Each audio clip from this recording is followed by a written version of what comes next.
قرآن قرآن قرآن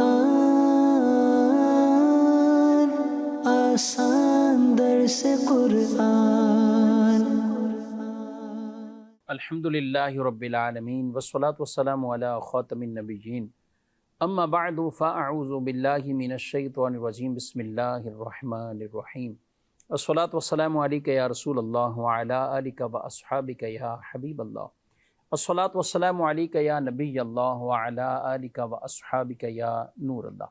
مدنی channel کے ناظرین، programme آسان درس قرآن میں آپ کو خوش آمدید کہتے ہیں۔ اللہ رب العالمین ہم سب کو قرآن مجید فرقان حمید پڑھنے سمجھنے کی توفیق عطا فرمائے۔ قرآن مجید پڑھنا ثواب کا کام، قرآن پاک کو باوضو چھونا ثواب کا کام، قرآن پاک کو دیکھنا ثواب کا کام۔ یاد رکھیں، قرآن جب آدمی پڑھتا ہے وہ ثواب ہی ثواب ہے، لیکن قرآن مجید کو سمجھ کر پڑھنا یہ سونے پہ سہاگا، اور اس کا ثواب اور درجہ بہت بڑھ جاتا ہے۔ ایک چیز بغیر سمجھے آپ تلاوت صرف کرتے ہیں، اس پہ اللہ اجر دیتا ہے، ثواب دیتا ہے۔ وہ لوگ جو بطور خاص آج کے دور میں مختلف جہاں فتنے ہیں، تو ایک فتنہ یہ بھی ہے کہ جس میں لوگ اس طرح کی چیزیں لوگوں کے ذہنوں میں ڈال دیتے ہیں کہ قرآن کو سمجھے بغیر اگر کوئی پڑھتا ہے تو معاذ اللہ ثواب ہی نہیں اور کوئی فائدہ بھی نہیں۔ تو یہ سوچ، یہ فکر بالکل غلط ہے اور مسلمانوں کو قرآن سے سرے سے دور کرنے کے مترادف ہے۔ قرآن سمجھ میں آئے یا نہ آئے، اس کا پڑھنا مفید بھی ہے، قابل ثواب بھی ہے۔ آج تک جو مسلمان پڑھتے ہوئے آ رہے ہیں، تو کیا ان میں سمجھنے کی قید کے ساتھ کیا اس کو ثواب کو بیان کیا گیا؟ ہرگز نہیں۔ قرآن کی سورہ اخلاص کی 3 مرتبہ پڑھتے ہیں، پورا قرآن کا ثواب مل جاتا ہے۔ تو کیا کہیں یہ بھی موجود ہے کہ سورہ اخلاص کو سمجھ کر کہ اس کا کیا مفہوم، کیا ترجمہ پڑھا تو ثواب ملا ورنہ نہیں؟ تو یہ ایسا کہیں نہیں۔ قرآن مجید کو تراویح میں پڑھتے سنتے مسلمان آ رہے ہیں، تو کیا سمجھنے والی قید رکھیں؟ تو کیا یوں قرآن مجید فرقان حمید دوسروں کے لیے پڑھنا کوئی مفید اور قابل ثواب نہ رہا؟ اچھا، جو عربی لوگ بھی ہوں تو ان کو بھی ضروری تھوڑی کہ ہر آیت سمجھ میں بھی اس طرح آئے۔ تو اس لیے قرآن مجید فرقان حمید یہ اللہ کی مبارک کتاب، جس کی تلاوت پہ الگ سے ثواب ہے، اس کو پڑھنا بھی ثواب، سننا بھی ثواب، سمجھنے کی قید کے ساتھ یہ ثواب مشروط نہیں ہے۔ ہاں، قرآن پاک کے نزول کے مقاصد میں سے ایک عظیم مقصد کہ قرآن ہم سمجھیں، قرآن کی آیتوں کو سمجھیں، قرآن پاک کو سمجھ کر ہم پڑھیں، تو پھر اس کا درجہ بلند ہو جاتا ہے، پھر اس کے درجات ثواب اور زیادہ ہیں۔ یہ ہونا چاہیے، مگر اس سوچ کی وجہ سے اگر لوگوں کو ویسے ہی قرآن سے دور کر دیں تو یہ بالکل کم علمی اور جہالت کی باتیں ہیں کہ جو لوگ معاذ اللہ لوگوں کو قرآن کی تلاوت سے بھی دور کرنے کے لیے یہ کہہ دیتے ہیں کہ جب سمجھا ہی نہیں تو قرآن کا کوئی فائدہ ہی نہیں۔ تو ایسا ہرگز نہیں ہے۔ یہ سوچ، یہ فکر، یہ اہل ایمان کی نہیں ہو سکتی، یہ علماء حق، علماء ربانیین کی یہ فکر اور سوچ ہرگز نہیں ہے۔ یہ آج کے کچھ ایسے لبرل لوگ اور آج کے لوگ جو مسلمانوں کو سرے سے قرآن سے دور کرنے کے لیے معاذ اللہ اس طرح کی باتیں کرتے ہیں۔ تو قرآن پاک کی تلاوت یہ ویسے ہی مفید اور ثواب کا کام، لیکن چونکہ قرآن کا ایک عظیم مقصد کہ قرآن پاک کو سمجھنا، تو اس سے بھی ہمیں غافل نہیں رہنا، اس سے بھی نہیں غافل رہنا، کیونکہ اللہ نے جو اسے نازل فرمایا، اللہ تعالیٰ نے قرآن پاک عطا کیا ہے، تو جگہ جگہ یہی ارشاد فرمایا تاکہ لوگ سمجھیں، لوگ شعور حاصل کریں، قرآن کی آیتوں کو سمجھ کر اور ان کے اندر وہ تفکر اور تدبر ایسا پیدا ہو رب تبارک و تعالیٰ کی ذات کے حوالے سے۔ تو یہ ہمیں قرآن نے جگہ جگہ تدبر اور تفکر کرنے کا یہ ہمیں احکامات بیان فرمائے ہیں۔ تو وہ جو سمجھنے کے تقاضے ہیں کہ قرآن سمجھنا بھی کیسے ہیں، وہ بھی یوں نہیں ہے کہ ہر ایک یہ کہے کہ اپنی مرضی سے قرآن کی تشریحات کرنے لگ جائے، اپنی مرضی سے کہے کہ مجھے لغت آتی ہے تو میں ترجمہ کرنے لگ جاتا ہوں۔ ایسا ہرگز نہیں۔ قرآن کو پڑھنا اور سمجھنا یہ اسی طرح ہی ہوگا جو اسلاف سے چلتا ہوا رہے، صحابہ اور اہل بیت سے اور اسلاف سے آج تک ہمارے پاس، اور جو قرآن کی تفسیر انہوں نے کی ہے اور جس طرح چلتی ہوئی آ رہی اسی طرح ہم نے اس کو رکھنا ہے، نہ کہ یہ کہ آج کسی کو کچھ اور سمجھ آیا تو وہ اپنی الگ سے ہی 1.5 اینٹ کی مسجد بنا کر اور الگ سے ہی کوئی دکان کھول کر بیٹھ جائے اور کہے کہ اس کا مطلب یہ 1400 سال مسلمانوں کو یہ آیت کی سمجھ میں نہیں آئی تھی، آج جو میں بتا رہا ہوں اس آیت کی آپ یوں تشریح کریں اور یہ سمجھیں، تو یہ بالکل غلط ہے۔ جو اسلاف سے ہٹانے والے لوگ ہیں اور نام قرآن کا لیتے ہیں تو ان کے ہرگز پیچھے نہیں چلنا، ہم نے انہی اسلاف کے پیچھے چلنا ہے۔ اور الحمدللہ ہمارے بزرگوں نے، اسلاف نے قرآن مجید کی متعدد تفاسیر اور بے شمار جلدیں یوں ہو سکتی ہیں کہ آج تک جو لکھی جا چکی ہیں اور آج بھی لکھ رہے ہیں، اور وقت کے تقاضوں اور ضرورت کے مطابق تفاسیر میں بھی اس چیز کا اضافہ ہوتا ہے، لیکن وہ انداز نہیں چھوڑا جاتا جو شروع سے چلتا ہوا آ رہا ہے۔ ہمیں وہی لینا ہے کہ جو صحابہ کرام علیہم رضوان نے قرآن رسول اللہ صلی اللہ علیہ وسلم سے سیکھا، اہل بیت اطہار نے سیکھا، پھر وہی انداز تابعین، تبع تابعین اور اسلاف سے آج تک وہ پہنچا ہے، اس انداز کو ہم نے باقی رکھنا ہے۔ اللہ کریم ہم سب کو قرآن پڑھنے کے ساتھ ساتھ سمجھنے کی بھی توفیق عطا فرمائے، آمین۔ ناظرین کرام، بڑھتے ہیں اپنے آج کی جو آیات مبارکہ ہیں ان کے درس کی طرف۔ آپ جانتے ہیں سورۃ التوبہ کا درس یہ جاری ہے اور آج ہم سورۃ التوبہ کی آخری اور اختتامی آیات مبارکہ کا درس سننے کی سعادت حاصل کریں گے۔ پہلے کچھ پس منظر میں عرض کر دوں کہ قرآن مجید فرقان حمید کی سورۃ التوبہ میں اللہ رب العالمین نے کئی ایسے افراد جن کی توبہ کو قبول فرمایا، اسی طرح مشرکین کو اور کفار کو بھی توبہ کرنے کے حوالے سے کہا، منافقین کو بھی کہ وہ اپنے ان اعمال سے توبہ نہیں کرتے، کفر سے، نفاق سے، تو توبہ کا کافی مرتبہ اس میں ذکر ہوا۔ پھر صحابہ کرام علیہ رضوان کی بھی توبہ کہ جو غزوہ تبوک سے پیچھے رہ گئے اس کا بھی ذکر ہوا، اور اسی پر کچھ منافقین کے احوال بھی اللہ تعالیٰ نے اس میں بیان فرمائے، منافقین کی مختلف چالوں کو بھی بیان کیا کہ جس طرح وہ مسلمان اور اسلام کو نقصان پہنچانا چاہتے تھے، تو ان کا بھی ذکر اسی سورہ مبارکہ کے اندر ہوا۔ اور یہاں بھی اللہ تبارک و تعالیٰ نے اسی طرح کا ارشاد فرمایا ہے، فرمایا اولا یرون انہم یفتنون فی کل عام مرتن او مرتین ثم لا یتوبون ولا ہم یذکرون، کیا وہ یہ نہیں دیکھتے کہ انہیں ہر سال 1 یا 2 مرتبہ آزمایا جاتا ہے، پھر بھی نہ وہ توبہ کرتے ہیں نہ ہی نصیحت مانتے ہیں؟ یعنی سال کے اندر 1 مرتبہ یا 2 مرتبہ مختلف انداز سے مصیبتوں، قحط سالیوں سے یا بیماریوں سے انہیں آزمایا جاتا ہے، اور پھر بھی وہ توبہ نہیں کرتے۔ یا منافقین کے ان احوال کو بیان کیا جا رہا ہے، یعنی ان مصیبتوں کو دیکھ کر بھی ان کو عبرت کی نگاہ سے نہیں دیکھتے اور سچے دل سے توبہ تائب نہیں ہوتے، اللہ کی طرف رجوع نہیں کرتے۔ یاد رکھیں ناظرین کرام، یہ جو مصیبتیں، بظاہر بیماریاں، دیگر آزمائشیں آتی ہیں تو مومن ان کو عبرت کی نگاہ سے دیکھے اور دیکھنا چاہیے۔ آج بھی اگر ہم دیکھتے ہیں طرح طرح کی مختلف چیزوں کو آدمی مختلف اسباب کے ساتھ متعلق کر دیتا ہے، اور خالق اسباب اور اس خالق کے حقیقی کی طرف توجہ نہیں ہوتی، وہ چاہے زلزلے ہوں، چاہے سیلاب ہوں، چاہے دیگر کوئی اور ایسی آفتیں آ جائیں، تو اس کو سائنسی طریقہ کار اور سائنسی اصول و ضوابط کے ساتھ اٹیچ کر دیا جاتا ہے کہ یہ چونکہ یوں ہوا ہے اس کی وجہ سے یہ ہو گیا۔ سائنس کا انکار نہیں ہے، لیکن ہمیں جو کہا گیا ہے کہ ہم ان آزمائشوں کو، ہم ان تکالیف کو عبرت کی نگاہ سے دیکھیں کہ اللہ تبارک و تعالیٰ کی طرف سے یہ ہر چیز من جانب اللہ ہے، اور آدمی رجوع لائے، توبہ کرے۔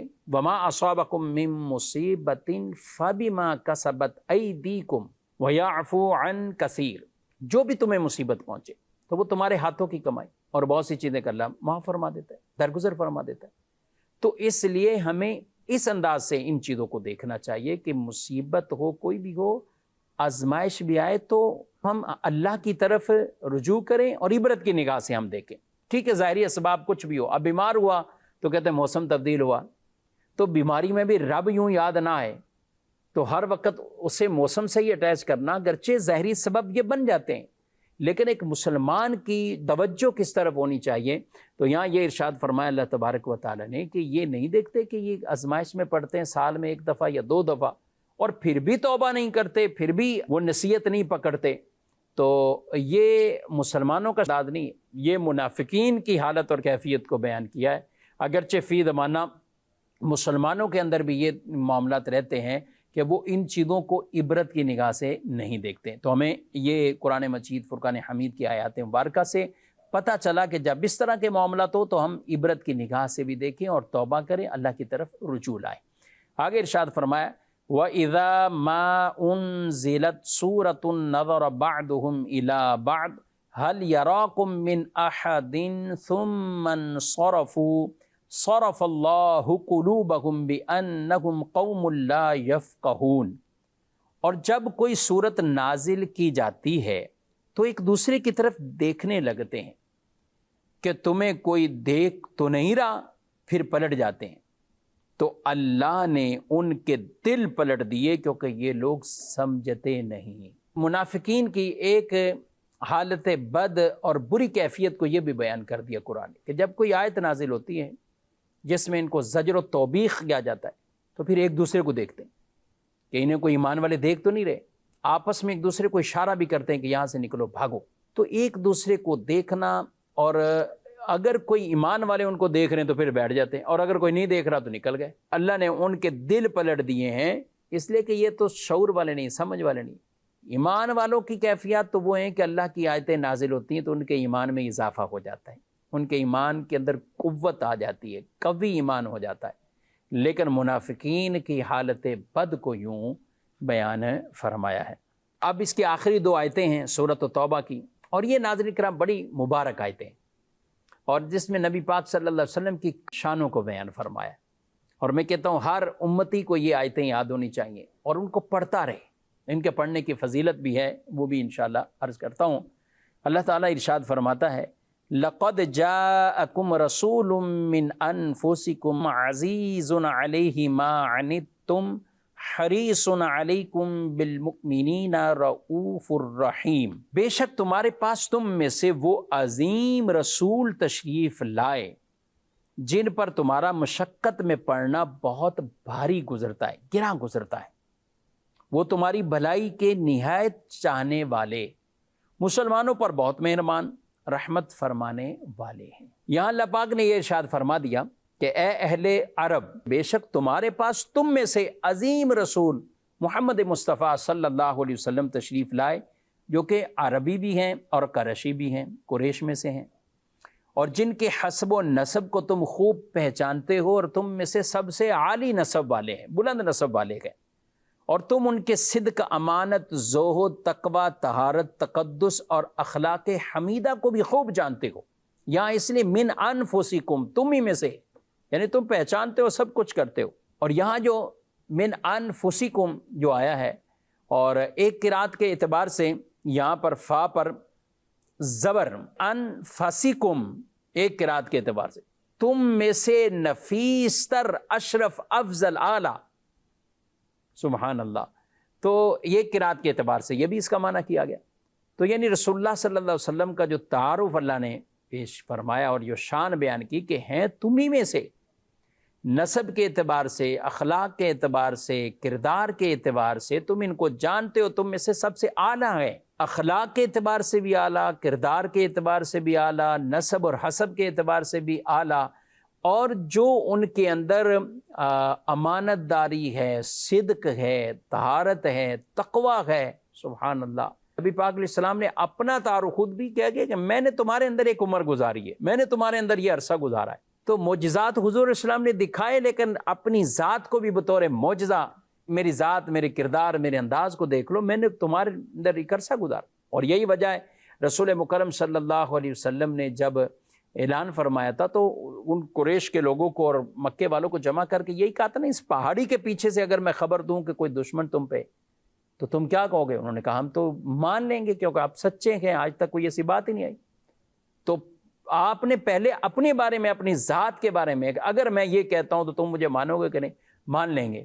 تو جب آپ نے اللہ کی توحید کا اور اپنی رسالت کا اعلان کیا تو وہ وہاں سے منتشر ہو گئے، حالانکہ آپ کے بارے میں جانتے مانتے تھے کہ آپ سچے بھی ہیں، صادق بھی ہیں، امین بھی ہیں۔ تو جو ہم میلاد مصطفیٰ صلی اللہ علیہ وسلم کو بیان کرتے ہیں، تو میلاد کیا ہے؟ میلاد میں نبی پاک علیہ السلام کی ولادت مبارکہ، آپ جب مبعوث ہوئے، آپ کی پیدائش کے واقعات، اعلان نبوت، یہ سب واقعات، آپ کی سیرت مبارکہ کو بیان کرنا، یہ سب کیا ہے؟ یہ میلاد ہے۔ آپ علیہ السلام کا یہ خوبصورت وصف کہ امت سے بڑی محبت فرمانے والے، عزیز علیہ ما عنتم، ان پر گراں گزرتا ہے تمہارا تکلیف میں پڑنا، تمہارا مشقت میں پڑنا، یہ اپنی امت سے پیار ہے۔ رسول مکرم صلی اللہ علیہ وآلہ وسلم نے ارشاد فرمایا، اگر مجھے اپنی امت پر دشواری کا خوف نہ ہوتا تو میں ہر نماز کے لیے مسواک کرنے کا حکم دیتا، عشاء کی نماز کو تہائی رات تک مؤخر کر دیتا۔ عشاء کی نماز آج جیسے وقت شروع ہوتا ہے ہم پڑھ لیتے ہیں، اگر یہ حکم ہوتا کہ عشاء کا وقت ہی تہائی رات ہے تو پھر ہر ایک کو رات کے تہائی حصے تک یعنی جاگنا، اور یا جس طرح بھی عشاء کی نماز کا وقت ہی جب شروع نہیں ہوگا تو کیسے پڑھیں؟ لیکن آقا صلی اللہ علیہ وسلم نے امت پر یہ رحم فرمایا، شفقت فرمائی کہ عشاء کو اتنا مؤخر نہ فرمایا۔ نبی پاک صلی اللہ علیہ وسلم نے حج کے بارے میں ارشاد فرمایا، تو کسی سوال کرنے والے نے پوچھا ہر سال کرنا ہے؟ تو آپ خاموش رہے، تو پھر آخر میں ارشاد فرمایا، لو قلت نعم لوجبت، اگر میں ہاں کہہ دیتا تم پہ یہ ہر سال حج کرنا فرض ہو جاتا اور تمہیں اس کی طاقت نہ ہوتی۔ لیکن نبی پاک صلی اللہ علیہ وسلم نے اسے زندگی میں ایک بار رکھا، وہ بھی جس کے پاس استطاعت ہے، جس کے پاس طاقت ہے۔ ایک اور حدیث میں رسول مکرم صلی اللہ علیہ وسلم نے ارشاد فرمایا، مسلم شریف کی حدیث ہے کہ اللہ تعالیٰ نے مجھے 3 سوال عطا فرمائے، 2 بار دنیا میں نے عرض کر لی، اللہم اغفر لی امتی، اللہم اغفر لی امتی، میں نے 2 بار دنیا میں یہ عرض کر دی، یعنی دعا مانگ دی، اے اللہ میری امت کی مغفرت فرما، اور کہا کہ تیسری دعا کو قیامت کے دن کے لیے اٹھا کے رکھ دی، جس میں مخلوق الہی میری طرف نیاز مند ہوگی، یہاں تک کہ ابراہیم خلیل اللہ علیہ السلام بھی میرے نیاز مند ہوں گے، یعنی وہ بھی میری طرف آئیں، سبحان اللہ۔ اور یہ نبی پاک علیہ السلام نے فرمایا نا، قیامت کے دن میں لوائے حمد کو تھامے ہوں گا، اور اس کے نیچے ابراہیم، آدم علیہ السلام اور دیگر نبی بھی ہوں گے، حضور ہی شفاعت فرمائیں گے، اور اس کے بعد دیگر کی شفاعت کا سلسلہ ہوگا۔ پہلے سارے نبی یہی کہیں گے، اذهبوا الی غیری، اور ہمارے حضور سبحان اللہ، حضور اسلام کے لب پر آنا لہا یہ کلمات ہوں گے۔ اور اسی آیت مبارکہ میں نبی پاک صلی اللہ علیہ وسلم کو رؤوف اور رحیم، اللہ نے اپنے 2 نام، یعنی یہ دونوں صفاتی نام اللہ کے ہیں، اور اللہ نے اپنی رحمت سے اپنے حبیب علیہ السلام کو بھی یہ عطا فرمایا، اور حضور علیہ السلام کو بھی رؤوف بنا دیا، رحیم بنا دیا، دنیا میں بھی آخرت میں بھی، دنیا میں مہربانی فرمانے والے، آخرت میں بھی مہربانی اور رحم فرمانے والے، سبحان اللہ۔ نبی پاک صلی اللہ علیہ وسلم کتنے امت کے لیے رحیم ہیں، کتنے امت کے لیے شفیق ہیں، مہربان ہیں۔ اب ذرا اندازہ کیجئے، ایک روایت کے مطابق رسول اللہ صلی اللہ علیہ وسلم نے قرآن مجید فرقان حمید پڑھتے جا رہے ہیں تو حضرت ابراہیم علیہ السلام کا قول قرآن پاک میں جو موجود ہے، رب انہن اضللن کثیرا من الناس فمن تبعنی فانہ منی ومن عصانی فانک غفور الرحیم، اے میرے رب بے شک بتوں نے بہت سے لوگوں کو گمراہ کر دیا، تو جو میرے پیچھے چلے تو بے شک وہ مجھ سے ہیں، مجھ سے تعلق رکھنے والے، اور جو میری نافرمانی کرے تو بے شک تو بخشنے والا مہربان ہے۔ تو یہ قول حضرت ابراہیم علیہ السلام کا قرآن مجید میں سورہ ابراہیم میں موجود ہے، آپ نے پڑھا، پھر آپ نے یہ تلاوت فرمائی۔ حضرت عیسیٰ علیہ السلام نے جو اللہ کی بارگاہ میں کہا، ان تعذبہم فانہم عبادک وان تغفر لہم فانک انت العزیز الحکیم، اگر تو انہیں عذاب دے وہ تیرے بندے ہیں، اور اگر تو انہیں بخش دے تو بے شک تو ہی غلبے والا، حکمت والا ہے۔ اب یہاں پر نبی پاک علیہ السلام نے جب یہ آیتیں پڑھیں تو آپ رونے لگ جاتے اور فرماتے میری امت میری امت، یا اللہ میری امت میری امت۔ اللہ تعالیٰ حضرت جبریل کو بھیج دیتا ہے کہ جاؤ میرے محبوب سے پوچھو کیا وجہ ہے، کیا چیز ہے کہ جس کی وجہ سے یہ رو رہے ہیں، حالانکہ اللہ سب کچھ جانتا ہے۔ تو جب جبریل آئے تو نبی پاک صلی اللہ علیہ وسلم نے ارشاد فرمایا، تو اب جبریل نے اللہ کی بارگاہ میں وہ نبی پاک صلی اللہ علیہ وسلم کی رونے کی وجہ بیان کی، تو اللہ تعالیٰ نے حضرت جبریل کو بھیجا اور کہا میرے محبوب کے پاس جاؤ اور انہیں کہہ دو، کیا کہو؟ اِنَّ سَنُرْضِيكَ فِي أُمَّتِكَ وَلَا نَسُوءُكَ، آپ کی امت کی بخشش کے معاملے میں ہم آپ کو راضی کر دیں اور آپ کو غمگین نہ کریں گے، آپ کو راضی کر دیں گے۔ یعنی خدا اپنے محبوب کو راضی کرنا چاہتا ہے۔ وَلَسَوْفَ يُعْطِيكَ رَبُّكَ فَتَرْضَىٰ، اللہ ان قریب اتنا دے گا آپ کو کہ آپ راضی ہو جائیں گے۔ اور یہ حدیث قدسی بھی ہے، كُلُّهُمْ يَطْلُبُونَ رِضَائِي وَأَنَا أَطْلُبُ رِضَاكَ، ساری مخلوق چاہتی ہے کہ اللہ راضی ہو جائے۔ اللہ فرماتا ہے اے محبوب میں تیری رضا چاہتا ہوں۔ تو یہ نبی پاک صلی اللہ علیہ وسلم رؤوف رحیم ہیں، دنیا میں بھی اور آخرت میں بھی، سبحان اللہ۔ حضرت انس رضی اللہ تعالیٰ عنہ کہتے ہیں میں نے شفاعت کے بارے میں حضور اسلام سے سوال کیا تو آپ نے فرمایا میں کروں گا شفاعت۔ کہ یا رسول اللہ صلی اللہ علیہ وسلم میں آپ کو کہاں تلاش کروں گا؟ تو ارشاد فرمایا سب سے پہلے مجھے پل صراط پر تلاش کرنا۔ میں نے عرض کی اگر پل صراط پہ نہ پاؤں تو پھر کہاں؟ فرمایا پھر میزان عمل پہ آنا۔ میں نے عرض کی اگر میزان کے پاس بھی نہ پاؤں تو پھر کس جگہ تلاش کروں؟ تو فرمایا پھر حوض کوثر پہ آ جانا۔ فرمایا ان 3 مقامات سے میں ادھر ادھر نہیں ہوں گا، انہیں 3 مقامات پہ تمہیں مل جاؤں گا۔ اللہ اکبر، اللہ اکبر، سبحان اللہ۔ تو یہ مبارک آیتیں ناظرین کرام برکت والی، سبحان اللہ۔ نبی پاک علیہ السلام کی شفاعت بھی اللہ ضرور ہمیں عطا فرمائے گا۔ کوشش کریں نماز کے بعد ان آیتوں کو پڑھا کریں۔ حضرت شیخ شبلی رحمۃ اللہ تعالیٰ علیہ جن کا نبی پاک صلی اللہ علیہ وسلم نے بڑا اعزاز فرمایا، حضرت ابو بکر مجاہد رحمۃ اللہ تعالیٰ علیہ نے جو خواب دیکھا تھا تو حضور صلی اللہ علیہ وسلم نے ان کی پیشانی پر بوسہ دیا، وجہ پوچھی گئی تو فرمایا کہ یہ نماز کے بعد یہ آیت پڑھتا ہے اور مجھ پر درود بھیجتا ہے، اور ایک روایت کے مطابق دونوں یہ آیتیں پڑھ لیتا ہے، سورہ توبہ کی آخری اور پھر درود بھیجتا ہے حضور السلام کی بارگاہ میں، سبحان اللہ۔ تو یہ عمل کیجئے، انشاءاللہ نبی پاک صلی اللہ علیہ وسلم ہم سے راضی بھی ہوں گے، حضور صلی اللہ علیہ وسلم کی شفاعت بھی ملے گی۔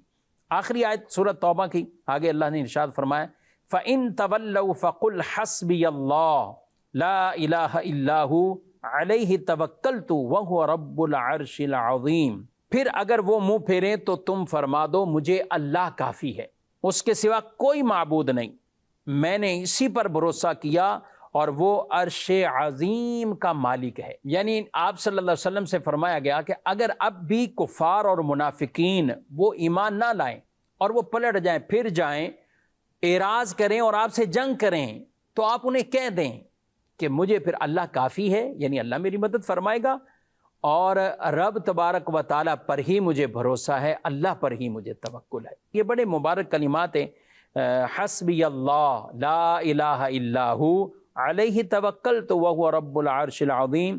نبی پاک علیہ السلام نے فرمایا جس شخص نے صبح اور شام 7 مرتبہ یہ پڑھا حسبی اللہ لا الہ الا ہو علیہ توکلت وہو رب العرش العظیم، تو ارشاد فرمایا اللہ تعالیٰ اس کے اہم کاموں میں اسے کافی ہے، اللہ کی خاص اسے مدد نصیب ہوگی جو یہ کلمات صبح شام 7 مرتبہ پڑھ لیتا ہے، اور اس کو اپنی زندگی کا وظیفہ ناظرین کرام بنا لیجئے۔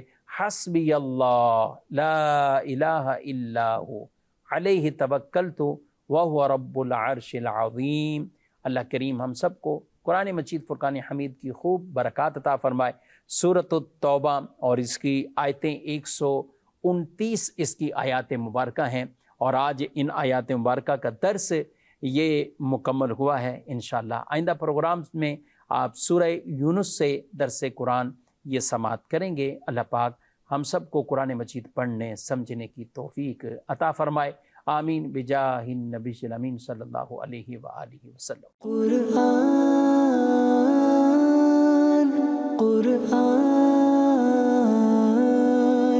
قرآن آسان درس قرآن